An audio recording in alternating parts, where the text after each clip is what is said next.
Aleluias. Êxodo, segundo livro da Bíblia, capítulo de número 6, versículos de número 2 e 3. Diz assim a palavra do Senhor. Deus falou a Moisés e lhe disse: Eu sou o Senhor. Apareci a Abraão, a Isaque e a Jacó, como Deus Todo-Poderoso, mas pelo meu nome, o Senhor, não lhes fui conhecido. Feche seus olhos. Senhor, meu Deus Todo-Poderoso, eu te peço, ó Pai, que nesta noite o Senhor fale ao coração do teu povo, ó Deus, assim como o Senhor falou o meu através da tua palavra. E que nós possamos, ó Deus, sair desta noite aqui diferentes, não como nós entramos, mas cheio da tua presença. Amém. E graças a Deus os irmãos podem se assentar em nome de Jesus.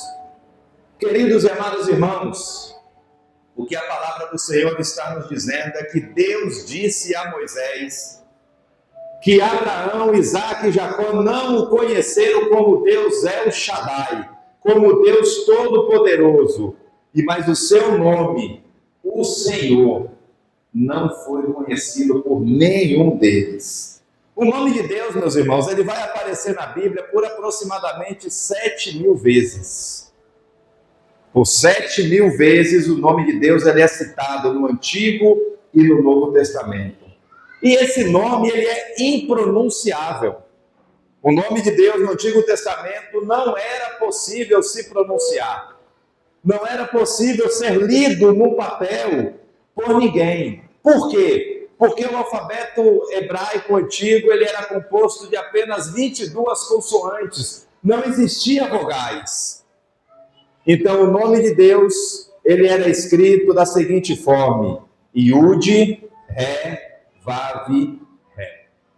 Não existia vogais, era impronunciável. O copista, quando ele vai traduzir a Bíblia pela primeira vez e ele se depara com o nome de Deus, e ele olha para as Escrituras, ele vê o nome de Deus escrito, ele larga tudo o que ele estava fazendo, ele vai para a sua casa, ele toma um banho, ele troca de roupa, ele se purifica, passa 7 dias em um culto de adoração ao nosso Deus. No 7º dia, ele muda as suas vestes, pega um tinteiro novo, pega uma caneta nova e substitui o nome de Deus que era impronunciável. Yud, Re, Vav, Re. E no lugar desse nome ele escreve Adonai, o Senhor. E por que eu estou te dizendo isso? Porque Deus vai dizer a Moisés que Abraão, Isaque e Jacó não conheceram o seu nome. Conheceram ele e reconheceram ele como Deus Todo-Poderoso, mas ao seu nome eles não conheceram.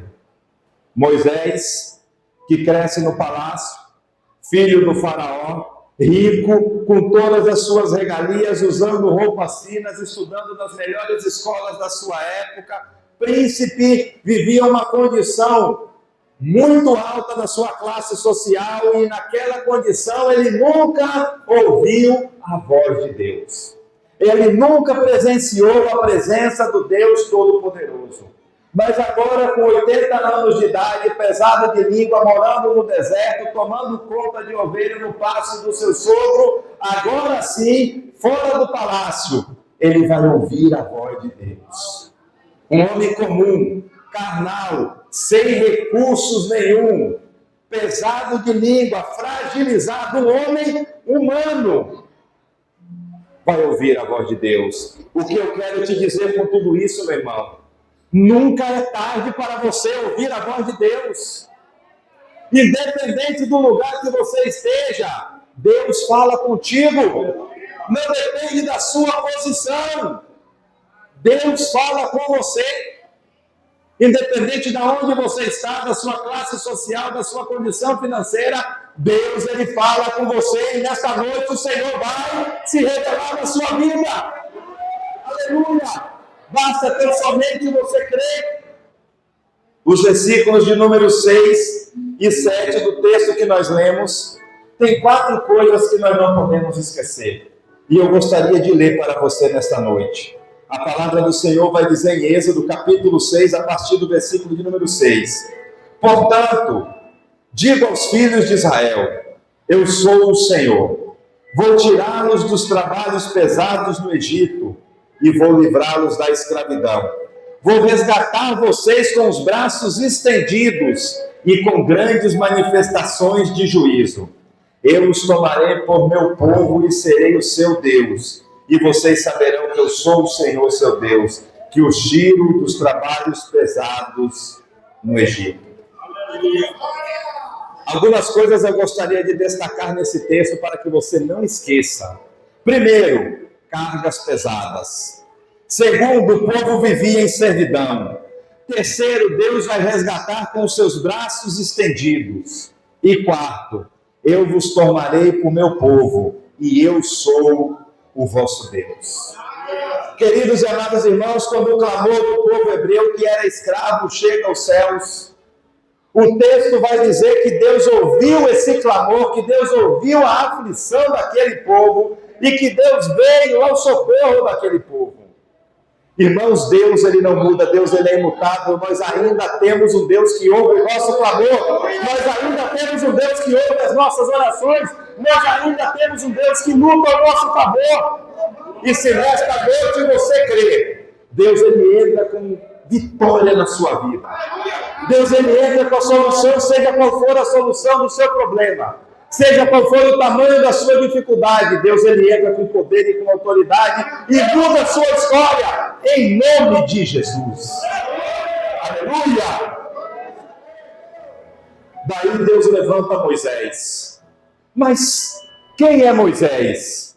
O povo hebreu está crescendo. E o crescimento do povo hebreu incomoda Faraó. Irmãos, o nosso crescimento incomoda muita gente. O crescimento da igreja incomoda muita gente. Daí Faraó ele vai lançar o primeiro decreto. Já não posso impedir que eles cresçam, então eu vou aumentar a carga. Irmãos, ninguém, nada pode impedir o crescimento do povo de Deus. Porque a palavra vai dizer que enquanto mais eles trabalhavam, e quanto mais a carga aumentava, mais eles cresciam. Mais eles cresciam, enquanto as dificuldades mais aumentavam, mais eles se multiplicavam. Crescer faz as lutas aumentar. Mas enquanto mais aumenta a perseguição, mais Deus nos empurra, mais Deus nos impulsiona, mais Deus nos leva para o centro da vontade dEle. Aleluia!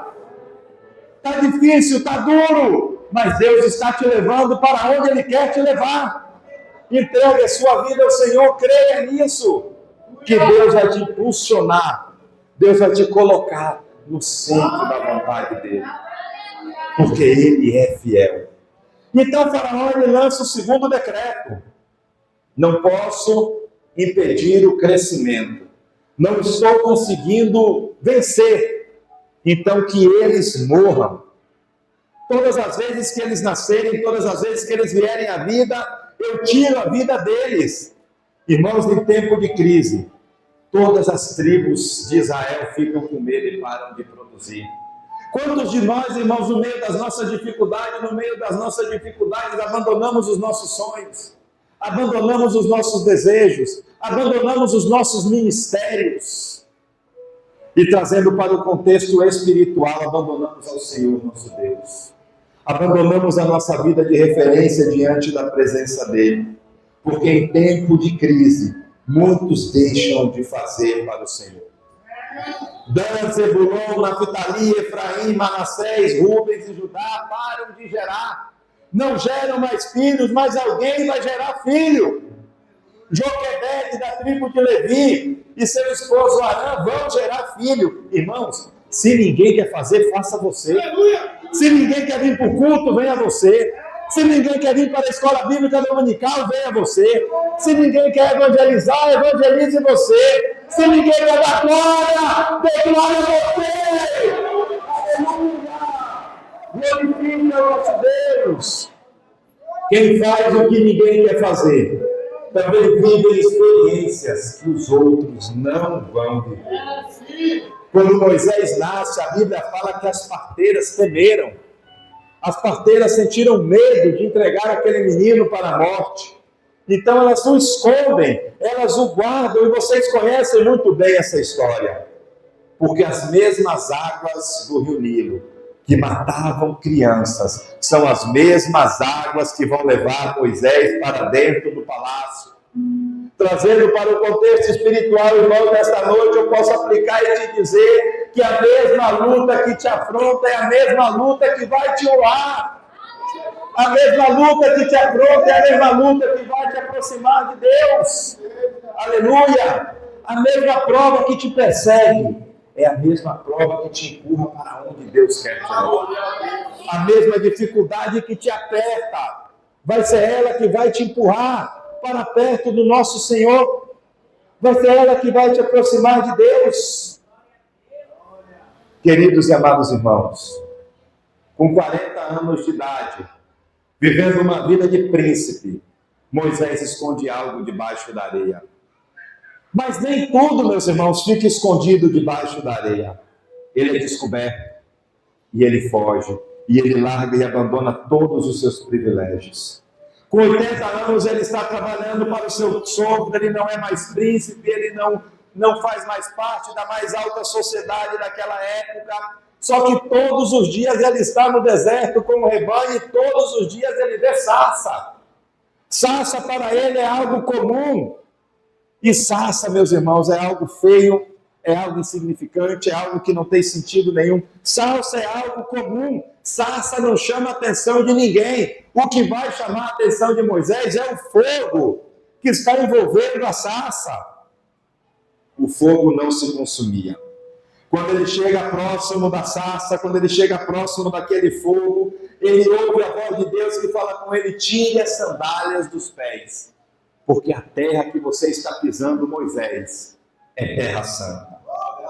Tirar as sandálias dos pés para mim, que sou o profeta de Deus para a sua vida nessa noite, se você ainda tiver um pouco de Egito em você, eu não posso te usar.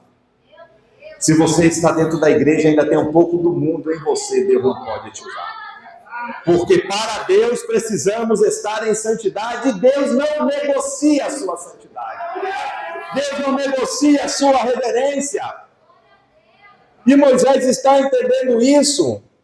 Agora, como teólogo, eu também posso te dizer que dentro do conceito egípcio, para os deuses egípcios, tirar a sandália dos pés é um sinal de reverência. E quando Deus fala com Moisés que ele tire a sandália dos pés, os 40 anos que Moisés passou no Egito, fez com que ele entendesse isso.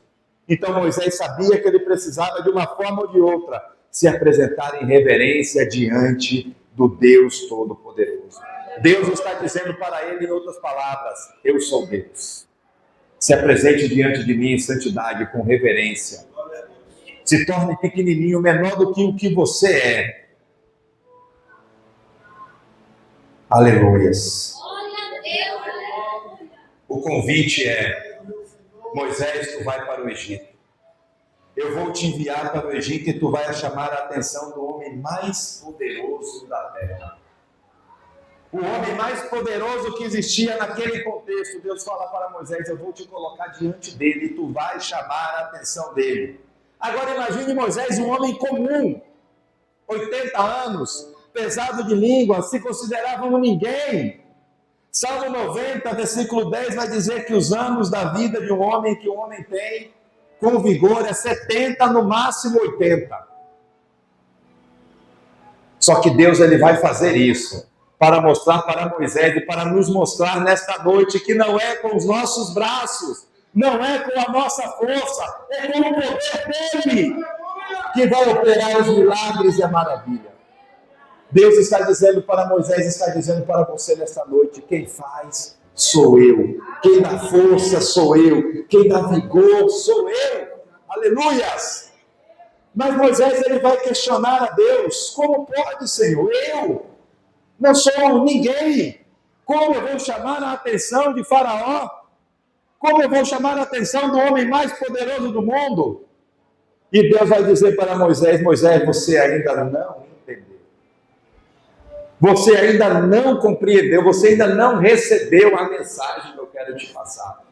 Assim como o sarça era algo insignificante, Assim como a sarça era algo comum e eu chamei a sua atenção, se você diante do faraó pegar fogo, se eu te incendiar quando você entrar naquele palácio, você também irá chamar a atenção dele. Porque não é você, Moisés, sou eu. Queridos e amados irmãos, quando Deus te incendiar, quando você pegar fogo na presença dele, você vai chamar a atenção de alguém. Aleluias! Glórias a Deus! Moisés, tu vai tirar o povo do deserto. Mas antes de sair do deserto, Moisés, eu quero uma festa. A Páscoa. Queridos e amados irmãos, até hoje os judeus comemoram a Páscoa.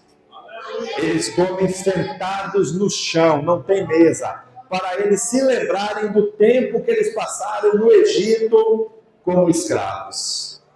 Na mesa da ceia, na mesa da Páscoa dos judeus, existem 4 cálices, e cada um deles tem um significado.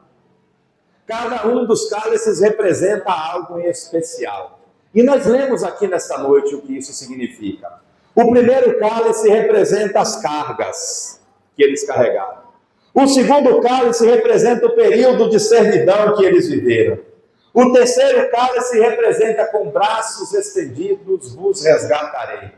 E o quarto cálice, o judeu pegava ele, gritava na mesa, batia na mesa e falava bem alto: nós somos o seu povo! E eles entendiam com todas as suas forças, do mais fundo do seu coração, que Deus, o Deus Todo-Poderoso, respondia: e eu sou o Senhor, o vosso Deus. Aleluia! Glória a Deus. Era uma quinta-feira, pastor Navarro.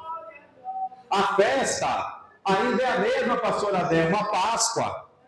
E Jesus Cristo chama Pedro e João para preparar a mesa da Páscoa de Cristo. Centenas e milhares de cordeiros estavam ali para serem preparados. Seus discípulos, os 12, estavam em volta da mesa. Eu gostaria de te chamar a atenção aqui. Quem senta em volta da mesa de Cristo são os discípulos. Multidões seguiam a Jesus. Em um determinado momento, contaram e tinham 5.000 homens. Se nós multiplicarmos isso no mínimo por 3, 15, 20 mil pessoas. Quando Jesus precisou de alguém para fazer a obra dele, apenas 70 pessoas se colocaram diante dele. Jesus tinha aqueles mais próximos como seus amigos, o pau para toda a obra, apenas 12. Quando Jesus queria fazer algo em especial, pastor Navarro, era 3. Pedro, Tiago e João. Mas apenas João estava com ele na cruz do Calvário. Quando Jesus manda Pedro e João prepararem a mesa da Páscoa, ele não chama as multidões, ele chama os 12. Entendemos com isso que para se sentar na mesa tem que ser discípulo.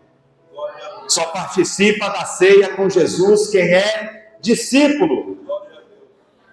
Quando estão todos juntos, reunidos, Jesus olha para eles e fala assim: desejei muito. Estava ansiosamente, está em algumas versões, desejando por este momento, de estar com vocês, de me sentar à mesa com vocês. Desejei muito estar com vocês nesta noite. Lucas, capítulo de número 22, versículo de número 17, diz que Jesus pregou o primeiro cálice, que para os judeus significava cargas. Jesus bebe e passa para os seus discípulos, e a palavra fala que todos beberam daquele cálice. Depois do primeiro cálice, o judeu pega o pão sem fermento e parte para comer. É quando Jesus pega então o pão, os 12, e ele olha para os 12, e os 12 estão murmurando. Jesus está naquele momento solene, tomou o primeiro cálice, pega o pão para partir, para distribuir, seus discípulos estão murmurando. Qual é a murmuração? A mesma de sempre. Quem é o melhor?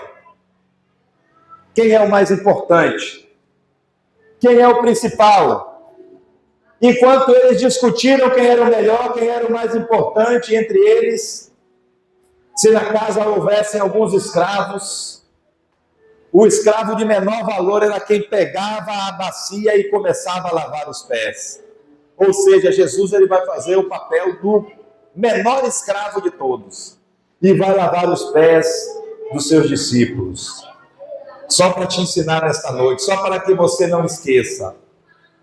No reino de Deus, o maior ainda não é o que prega. No reino de Deus, o maior ainda não é o que canta. No reino de Deus, o maior ainda não é aquele que está em evidência. No reino de Deus, o maior é aquele que serve. Porque uma porta, por mais bonita que ela seja, ela não funciona se ela não tiver as dobradiças. E dobradiças fortes. Quando Jesus termina de lavar os pés dos 12, ele diz em alta voz: um de vocês vai me trair. A palavra do Senhor fala que Pedro está sentado no outro lado da mesa, faz um sinal para João que está ao lado de Jesus. João de um lado, Judas do outro. Pergunta para ele quem é o traidor. João deita, se debruça no peito de Jesus e Jesus sussurra no ouvido de João. Entendemos com a leitura da Bíblia que Jesus falou baixinho, só João ouviu, os outros discípulos não ouviram, porque a Bíblia vai falar no Evangelho de João que eles não estavam entendendo nada. Então, naquele momento, só João vai saber que o traidor seria Judas. Jesus pega um bocado de pão molhado e entrega para Judas. Judas recebe aquele pão, se levanta e a Bíblia fala que ele imediatamente vai embora e Satanás entra nele. Só ficam 11, não tem mais 12. Só estão 11. Então Jesus pega o segundo cálice. Lucas capítulo de número 22, versículo de número 20. O segundo cálice para os judeus significa servidão. Para nós é a nova aliança em Cristo. Jesus levanta o cálice, que para os judeus significava servidão, e ele fala: esta é a nova aliança em mim, porque nós não somos mais escravos do pecado, nós não somos mais escravos do Egito, nós não pertencemos mais ao Egito, nós somos e pertencemos ao Deus Todo-Poderoso. Quando termina o segundo cálice, é hora de cantar. Porque entre o segundo e o terceiro cálice, todo judeu cantava um hino. Mas uma coisa aqui vai nos chamar a atenção, porque Jesus ele parte o pão, ele dá graças a Deus, e irmãos, quem parte e quem participa da mesa e quem dá graças a Deus, sabendo que vai morrer, sabendo que vai ser traído por seu amigo e vai ser levado para a morte. Se você soubesse que o traidor estava sentado na mesa com você, você daria graças a Deus? Você agradeceria a Deus? Aquele que vai te prejudicar está na mesa com você, o que você faria?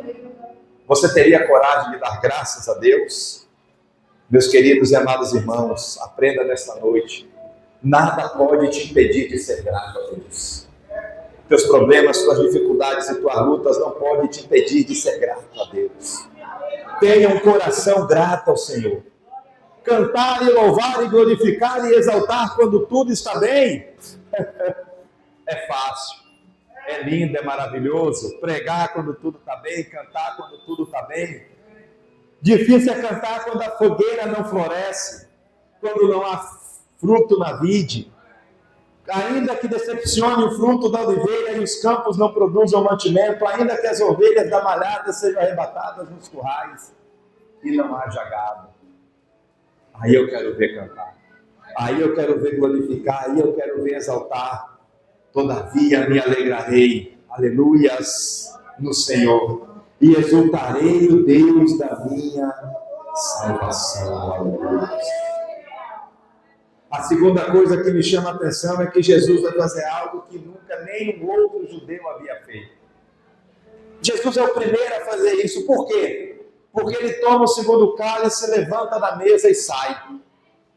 E abandona a ceia da Páscoa ali naquele lugar. Jesus vai para o Monte das Oliveiras, os seus discípulos o seguem. Jesus olha e fala assim: vocês vão me abandonar. Vocês vão me deixar sozinho. Pedro responde: não, Senhor. Não vamos te abandonar, eu vou contigo até o fim. Jesus olha para Pedro e fala: Pedro, eu sei coisas sobre a sua vida que nem você sabe. Eu sei coisas sobre você que nem você imagina que vai acontecer.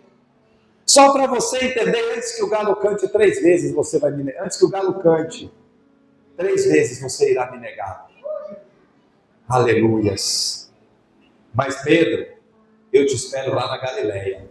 Tem um lugar, tem um encontro marcado para a gente ainda. Lá na frente, alguns dias depois. Irmãos já disseram que Pedro teve oportunidades, que Jesus deu oportunidades para Pedro e que Judas não teve oportunidade. Isso não é verdade, sabe por quê? Porque o que importa é quando nós estamos nas nossas dificuldades e nas nossas lutas, quem nós vamos procurar. Após Judas pecar, quem Judas foi procurar? Os homens, os anciões, os líderes religiosos. E o que foi que aqueles homens disseram para ele? Se vira, está aqui suas 30 moedas, agora é com você, eu não quero mais saber. Pedro não. Pedro sabia que Jesus estava na Galileia. E Pedro vai atrás dele. E Pedro vai ali se reconciliar com Deus. Se você quiser nesta noite, se você quiser, nesta noite, você pode se reconciliar com o Senhor. Se você quiser nesta noite, Deus ele pode te abençoar, entrar no seu coração e ceiar contigo. Pedro negou a Jesus numa quinta-feira. No domingo, Jesus olha para Pedro e diz: pastorei as minhas ovelhas.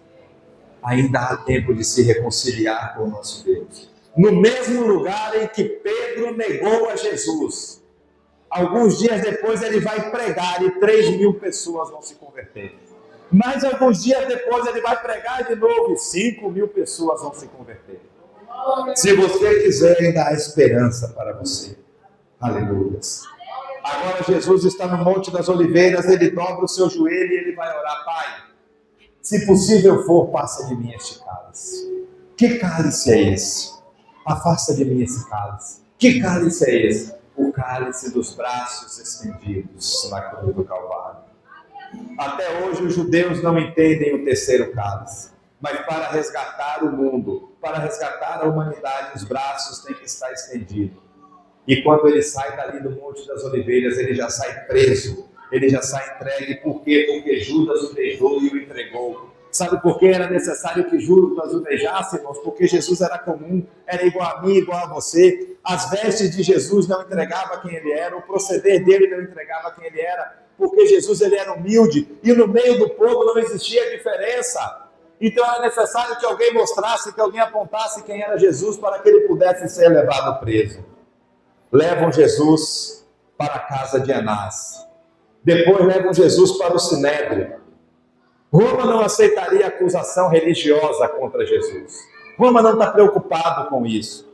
Então eles arrumam testemunhas falsas e fazem falsas acusações acerca de Jesus. Pilatos recebe Jesus, mas não encontra crime nenhum nele. Então ele volta para Herodes. Herodes pede que Jesus faça milagres, mas Jesus não vai fazer milagres para Herodes, porque Herodes foi quem arrancou a cabeça de João Batista. Jesus não vai se manifestar milagrosamente diante dele. Enviam Jesus novamente para Pilatos, ele lava suas mãos, porque ele sabe que Jesus é justo. Mas nada disso vai adiantar, porque Jesus vai para a cruz do Calvário. E na cruz do Calvário, ele bebe do terceiro cálice, com os braços estendidos. Ele entrega a sua vida por mim e por você. Com braços estendidos, fostes resgatados pelo Senhor. Aleluia. Ainda faltam cálices. São 4. Eu te falei do primeiro, do segundo e do terceiro. Pode ser voltando para casa nesta noite. Pode ser que não dê tempo de você ir para o trabalho amanhã. Pode ser até que não dê tempo da gente encerrar o culto desta noite. A palavra do Senhor fala que será dada uma palavra de ordem, um grito de alarido e uma voz de arcanjo, e que a trombeta de Deus vai soar. Os que estiverem em Cristo estarão no céu com Ele. Os que morrerem na presença do Senhor ressuscitarão, e no céu estaremos com Ele para sempre. Haverá naquele dia uma mesa posta. Então ouviremos a voz do Senhor. Bem-aventurados aqueles que são chamados à ceia das bodas do Cordeiro.